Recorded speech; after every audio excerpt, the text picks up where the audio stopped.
بسم اللہ الرحمن الرحیم۔ آج ہم انشاءاللہ غسل سے متعلق کچھ احکام پڑھیں گے، چونکہ ہمارے ابھی طہارت کا ہی باب چل رہا ہے۔ غسل کب فرض ہوتا ہے اور غسل کا طریقہ کیا ہے؟ رسول اللہ صلی اللہ علیہ وسلم نے فرمایا ان اللہ لا یستحی من الحق، اللہ تعالی حق بات کو بیان کرنے سے حیا نہیں کرتے۔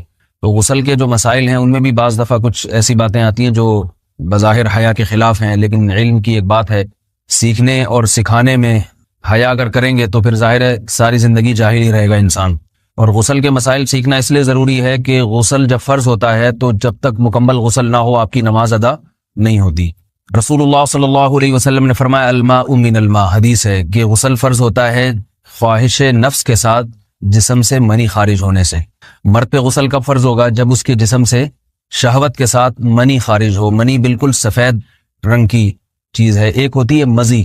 شہوت پیدا ہونے سے اگر کسی کے مرد یا عورت کے صرف رطوبت خارج ہونا شروع ہو گئی اس سے غسل فرض نہیں ہوتا۔ جب تک مکمل شہوت پوری نہیں ہو جاتی اور مادہ منویہ خارج نہیں ہو جاتا، چاہے احتلام کی صورت میں ہو یا کسی بھی طرح سے ہو۔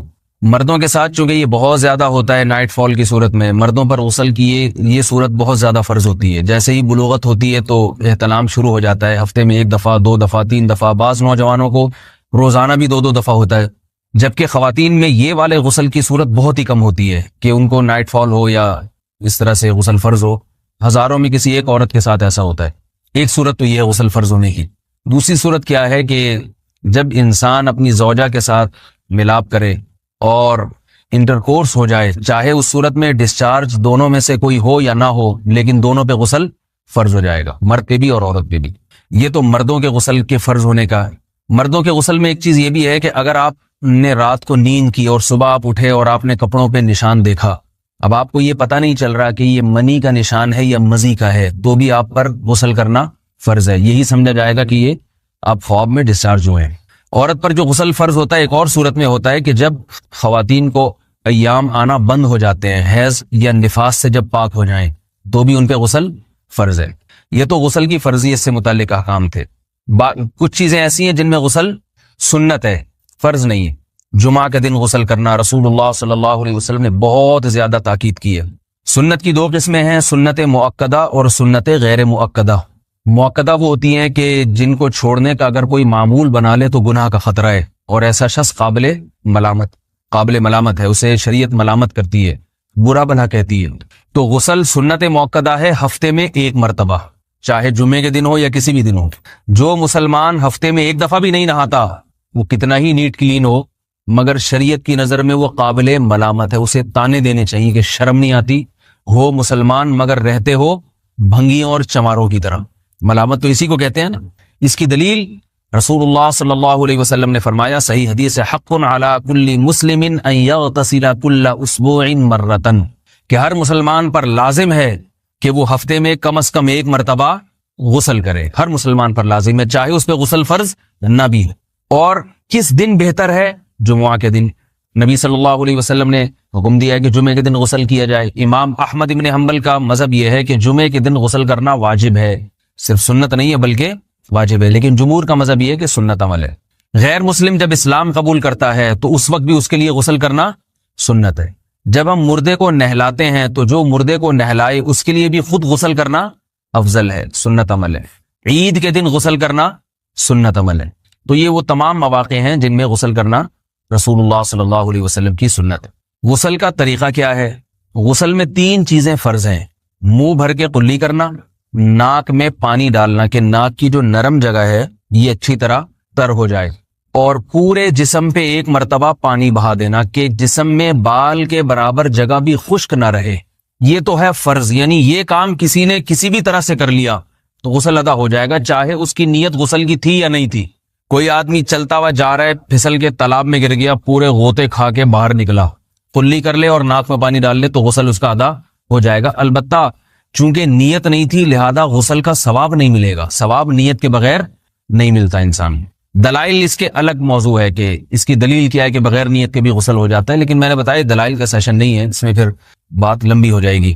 تو یہ تو ہے فرض، پورے جسم پہ پانی بہانا، کلی اور ناک میں پانی۔ سنت طریقہ کیا ہے؟ رسول اللہ صلی اللہ علیہ وسلم غسل کیسے کرتے تھے؟ سنت طریقہ جس پہ جو اختیار کرنا چاہیے وہ طریقہ یہ ہے کہ جب آپ غسل کے لیے بیٹھیں تو سب سے پہلے وہ جگہ دھوئیں جہاں نجاست اور ناپاکی لگی ہوئی ہے. نائٹ فال ہوا, کسی کو احتلام ہوا, تو جہاں جہاں گندگی لگی ہے پہلے اس جگہ کو دھوئیں. استنجا کریں, شرمگاہ کو دھوئیں اچھی طرح. سمجھ رہے ہیں بات کو؟ اس کے بعد ہاتھ دھوئیں اور مکمل وضو کریں جیسے ہم عام حالات میں وضو کرتے ہیں. مکمل وضو کرنے کے بعد دائیں کندھے پہ پانی ڈالا, لیفٹ سائڈ پہ پانی ڈالا. پہلے زمانے میں تو چلو سے غسل ہوتا تھا, ہاتھ دھو لیے تو اب چلو سے پانی لے کے یہاں ڈالا جا رہا ہے, چلو سے پانی لے کے یہاں ڈالا جا رہا ہے, پورے جسم پہ ملا جا رہا ہے, اور چلو سے پانی لے کے 3 دفعہ سر پہ ڈالا جا رہا ہے. تو آج کل چلو الو تو ہے نہیں, شاور کے نیچے جا کے کھڑے ہو جاتے ہیں. تو اس میں یہ کہ شاور کھولے اس میں کھڑے ہو جائیں, سارے چلو اس میں خود بخود ہی ہو جائیں گے, پورے جسم پہ پانی بہہ جائے گا. نبی صلی اللہ علیہ وسلم کے دور میں یہ جدید چیزیں نہیں تھیں, شیمپو اور صابن. تو آپ صلی اللہ علیہ وسلم بیری کے پتوں سے غسل کی ترغیب دیا کرتے تھے. بیری کے پتوں کو اگر پانی میں پکایا جائے تو پانی میں میل کچیل صاف کرنے کی صلاحیت بہت بڑھ جاتی ہے. ہمارے زمانے میں اس تکلف کی ضرورت نہیں ہے, صابن ملتے ہیں اس سے نہایا کریں. بہرحال کہنے کا مقصد یہ آپ لوگوں سے, تو یہ سنت طریقے سے غسل ہو جائے گا آپ کا. سمجھ رہے ہیں بات کو؟ سب سے پہلے استنجا کیا, اس کے بعد وضو کر لیا, اس کے بعد غسل کر لیا.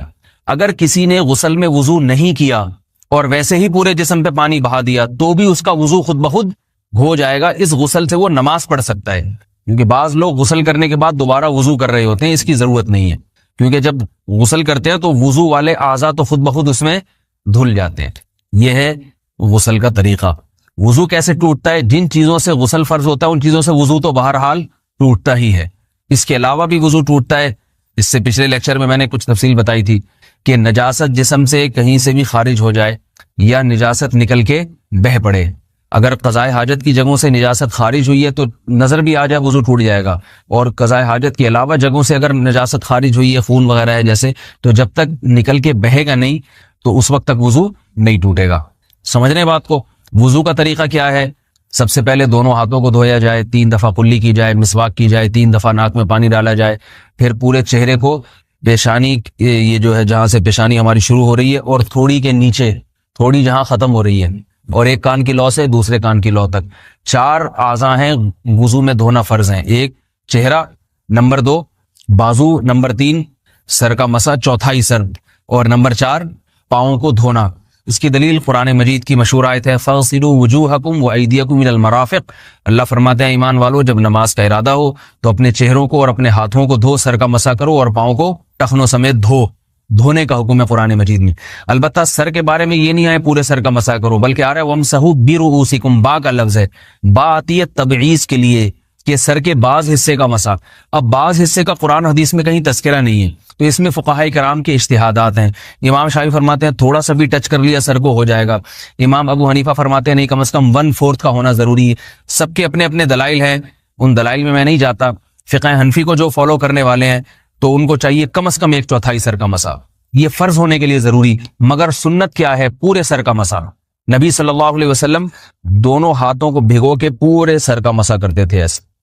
سمجھ رہے بات کو؟ اور مسا کے جو یہ ٹیکنیکل طریقے ہیں کہ آپ یوں پہلے انگلی بنائیں, پھر یوں لے کر جائیں, پھر یوں گھما کے لائیں, پھر یوں, یہ ٹیکنیکل طریقے حدیث سے ثابت نہیں. مسا کا طریقہ کیا ہے؟ بھیگا ہوا ہاتھ لے کے ایسے پورے سر کو ہو گیا. پھر حدیث میں یہ بھی ہے کہ یوں لے جاؤ اور یہ بھی ہے کہ 2 واپس بھی لے کر آؤ, دونوں طرح سے ثابت. تو ایسے بھی کر سکتے ہیں کہ یوں لے جائیں, اور ایسے بھی کر سکتے ہیں لے کے جائیں اور پھر واپس بھی لے آئیں, دونوں طریقے جائز ہیں. لیکن کم از کم سنت اتنی ہے کہ پورے سر کا مسا ہونا چاہیے. بعض لوگوں کو شو مارنے کا شوق ہوتا ہے, اگر وہ واپس لائیں تو بال ان کے خراب ہو جاتے ہیں, کہتے ہیں یار یہ پھر مسئلہ خراب ہو جائے گا, تو پھر ایسے لوگ صرف یوں ہی لے جائیں کافی ہے. افضل تو یہ کہ یوں بھی لے جائیں یوں بھی لے جائیں, دونوں طرح سے صحیح ہے. بہرحال دونوں حدیث سے ثابت ہیں. سمجھ رہے ہیں بات کو؟ اور یہاں ایک اہم مسئلہ بتا دوں, قرآن مجید نے پاؤں کو دھونے کا حکم دیا ہے, پاؤں پہ مسا کرنے کا حکم نہیں دیا. اور حدیث میں خفین پر مسا کرنے کا حکم ہے. تو قرآن اور حدیث کو فقہا نے جمع کیا ہے, لہذا وہ موزے جن میں آسانی سے پاؤں دھوئے جا سکتے ہیں ان میں چاروں ائمہ کے نزدیک پاؤں پہ مسا کرنا جائز نہیں. سعودی عرب میں جو بعض سلفی حضرات اور یہاں ہمارے ہاں بھی اہل حدیث حضرات نے عام موزوں پر بھی جو مسا کی ایک روایت ڈال دی ہے, اسلاف میں, تابعین, تبع تابعین میں اور چاروں ائمہ کے مذاہب میں اس کا ثبوت نہیں ملتا. اگر اسلاف میں کوئی قائل بھی ہے تو ایک شاذ قول, اکا دکا قول ملتا ہے, ورنہ یہ ائمہ اربعہ کے مذہب کے خلاف ہے. اور جو احادیث جو نقل ہوتی ہیں صحیح سند کے ساتھ ان کے بھی خلاف اور قرآن کی آیت کے بھی خلاف ہے. اس لیے کسی نے عام ساکس پہ اگر مسا کر لیا، جو عام طور پہ آفس پہن کے جاتے ہیں لوگ، اس میں تو پاؤں، آپ اگر ساکس کو پانی کے نیچے رکھیں پورا پاؤں دھل جائے گا آرام سے. تو وہاں کیا ہو رہا ہے کہ قرآن مجید کے حکم کی مخالفت لازم آ رہی ہے، آپ پاؤں دھو نہیں رہے. تو اس لیے ہم یہ سمجھتے ہیں کہ اس صورت میں نماز ادا نہیں ہوگی. سعودی عرب میں بعض سلفی حضرات نماز پڑھاتے ہیں، وہ ایسے ہی کرتے ہیں کہ عام ساکس پہ مسا کر کے نماز پڑھا لیتے ہیں.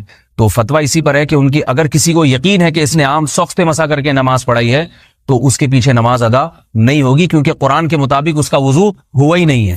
صدیوں تک کوئی بھی اس قول کا قائل نہیں رہا ہے کہ عام ساکس پہ بھی مسا ہو جاتا ہے. یہ ابن تیمیہ رحمہ اللہ تعالیٰ 7ویں صدی میں اس کے قائل تھے، اور تابعین میں اکا دکا قول ملتے ہیں اس کے، لیکن شاذ قول ہیں، مرجوح قول ہیں جن پر امت نے فتویٰ نہیں دیا. اور اب سعودی عرب میں بعض سلفی حضرات اس کے قائل ہیں. ہمارے ہاں اہل حدیث حضرات بھی چونکہ اکثر سعودی عرب کے سلفی حضرات ہی کو فالو کرتے ہیں، تو انہوں نے بھی وہیں سے یہ فتویٰ لیا ہے. لیکن ائمہ اربعہ کے مذہب میں اور دلائل کے لحاظ سے دیکھا جائے تو یہ مذہب کمزور ہے. قرآن نے پاؤں کو دھونے کا حکم دیا، آپ دھوئیں گے پاؤں جب تک دھونا ممکن ہے. چمڑے کے موزے ہیں ان کو دھونا ممکن نہیں ہے اتارے بغیر، لہذا ان موزوں کے اوپر مسا ہو جائے گا. تو اس سے قرآن پر بھی عمل ہو جائے گا اور حدیث پر بھی عمل ہو جائے گا. اس لیے ائمہ اربعہ نے جو قرآن و حدیث کو سمجھ کے جو فیصلہ کیا ہے اس پہ چلنا ہمارے لیے زیادہ مفید ہے بنسبت آج کل کے جو علماء ہیں ان کی اپنی ذاتی آراء پر. اس لیے یہ بھی ایک وضو سے متعلق اہم مسئلہ تھا. سمجھ رہے ہیں؟ باقی تو ماشاءاللہ وضو کرنا سب کو آتا ہی ہے. اور وضو کے بعد دعا کیا ہے؟ کلمہ شہادت، اشہد ان لا الہ الا اللہ وحدہ لا شریک لہ اشہد ان محمدا عبدہ ورسولہ اللہم اجعلنی من التوابین واجعلنی من المتطہرین. اے اللہ تو مجھے بار بار توبہ کرنے والوں میں شامل کر دے اور بار بار پاکیزہ رہنے والوں میں شامل کر دے. توبہ اس لیے کہ میں نے ظاہری طہارت تو حاصل کر لی، مجھے روحانی طہارت بھی عطا کر دے. اگر میں نے گناہ کی ہوں تو مجھے ان سے بھی توبہ کی توفیق عطا فرما لے، تاکہ اس لحاظ سے بھی میرا وضو ہو جائے، اس لحاظ سے بھی میں پاک ہو جاؤں. سبحانک اللہم و بحمدک، نشہد ان لا الہ الا انت، نستغفرک و نتوب الیک.